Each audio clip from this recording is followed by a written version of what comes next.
মিনহা খলাকনাকুম ওয়া ফিহা নুইদুকুম ওয়া মিনহা নুখরিজুকুম তারাতান উখরা।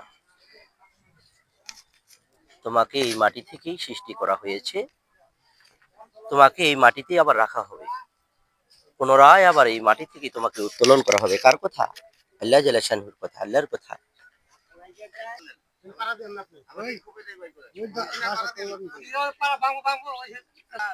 মিনহা খলাকনাকুম ওয়া ফিহা নুইদুকুম ওয়া মিনহা নুখরিজুকুম তারাতান উখরা। আল্লাহ জাল্লা শানহু বলছে, হে আদম সন্তান, তোমাকে এই মাটি থেকে সৃষ্টি করা হয়েছে, এই মাটিতেই রাখা হবে, পুনরায় কাল কিয়ামতের মাঠে আবার এই মাটি থেকে তোমাকে উত্তোলন করা হবে। সকলেরই এই মাটির দিকে আমাদের যেতে হবে, বাড়িঘর অট্টালিকার দিকে মনোযোগ কমিয়ে আমরা পরকালের ঘাঁটি যে কবর, সেদিকে আমরা অগ্রসর হব। আল্লাহ হাফেজ।